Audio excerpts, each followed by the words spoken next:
Я тут, знаешь, наткнулась на одно короткое видео, и оно меня, честно говоря, не отпускает.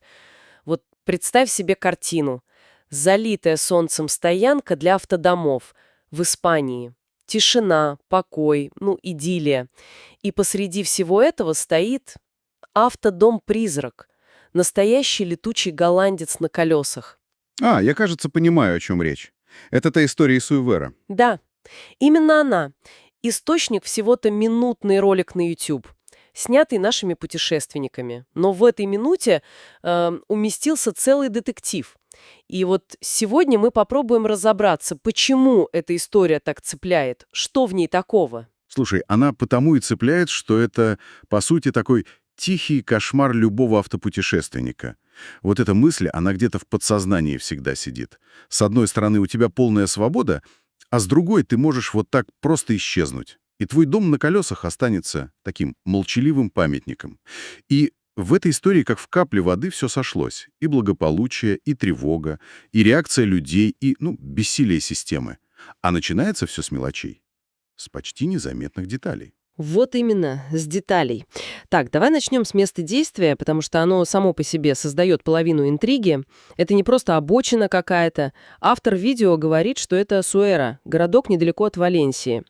И стоянка для автодомов там бесплатная и с полным сервисом. То есть можно слить воду, налить новую, и главное, есть электричество. И вот это электричество — это ключевой момент. Это не просто удобство, это маркер. Это сразу превращает парковку в такую маленькую деревушку, что ли.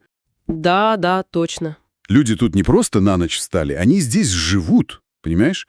Возникает комьюнити. Они волей-неволей замечают друг друга, кто когда приехал, здороваются. Это не анонимный паркинг. И вот в этой деревне стоит объект, крайний автодом с немецкими номерами.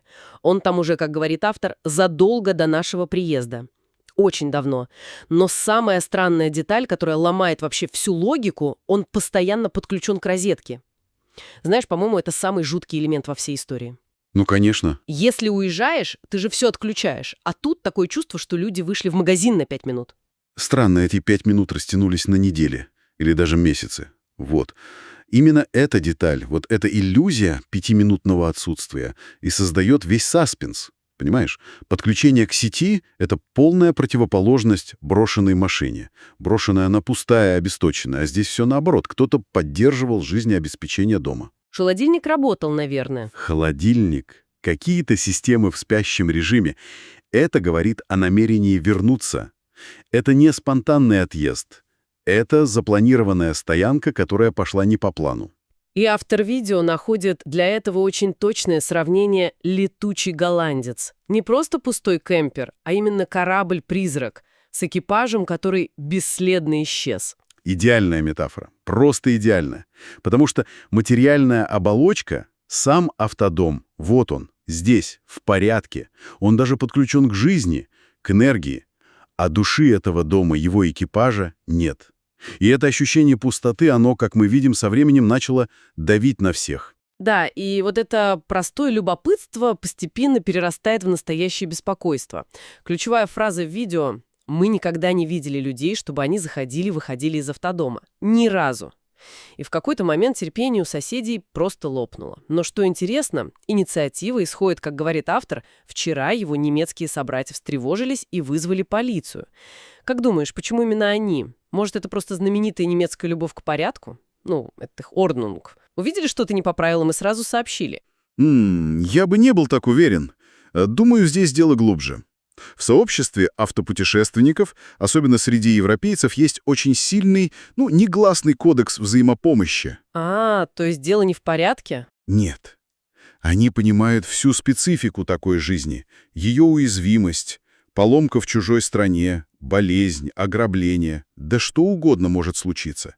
И то, что отреагировали именно собратья, соотечественники, это говорит скорее о солидарности. Они увидели кемпер с родными номерами и поняли, тут что-то не так. И если мы не вмешаемся, то, в общем-то, не вмешается никто. То есть это не про порядок, а про ответственность. Именно. Про ответственность. Получается, прошел какой-то невидимый рубеж, да? После которого молчать стало уже просто нельзя. Конечно. Ты представь себе эту временную шкалу. Сначала ты думаешь, Ну, наверное, уехали на пару дней в город на поезде. Проходит неделя. Может, у них тур по побережью. Проходит 3 недели, месяц. И в какой-то момент все твои рациональные объяснения заканчиваются. И обычный соседский автодом. Превращается в аномалию, в тихий сигнал бедствия. Вызов полиции в таких случаях — это уже крайняя мера. Это значит, что люди перебрали все бытовые сценарии и пришли к выводу, что самый вероятный — это беда. Хорошо. Сообщество свою часть выполнило, полиция вызвана. И кажется, что вот-вот тайна раскроется. Но тут сюжет упирается просто в глухую стену. Автор объясняет, полиция приехала, посмотрела и... Уехала. Потому что по закону они не могут просто так вломиться в чужой автодом. Это же частная собственность. И вот здесь мы подходим к самому интересному, к такому юридическому и даже культурному казусу. Автодом — это гибрид. С одной стороны транспорт, а с другой... Жилище. Да, жилище. И в большинстве стран Европы закон трактует его именно как жилище. А неприкосновенность жилища — это святое, да? Полиция не может войти без ордера. Или без явных признаков преступления, там криков, следов взлома, запаха, в конце концов. А тут ничего такого. А тут ничего. Идеально припаркованный, ухоженный дом, снаружи тишь да гладь. Этого просто недостаточно для вторжения. И что значит уехали думать? Просто оставили все как есть, бросили? Нет, это не бездействие. Уехали думать — это, скажем так, эвфемизм для запуска медленной бюрократической машины. Они начинают пробивать номера по базам, устанавливать владельца, проверять, не числится ли он в розыске или среди пропавших. Пытаются связаться с родственниками. Через немецких коллег, да. Но это все может занять недели. И здесь смотри, какой парадокс. В Испании, насколько я знаю, ордер на проникновение в жилище по делам о пропавших без вести получить очень сложно, если нет прямых улик, которые бы указывали на насилие. То есть закон, который должен защищать человека. Угу. В данном случае может мешать его спасению, да. Интересно, а в Германии, откуда предположительно владельцы, было бы так же? А вот в Германии, скорее всего, нет. Там у полиции в подобных случаях чуть больше полномочий. Есть такая концепция очевидной опасности – Gefahr im Verzug.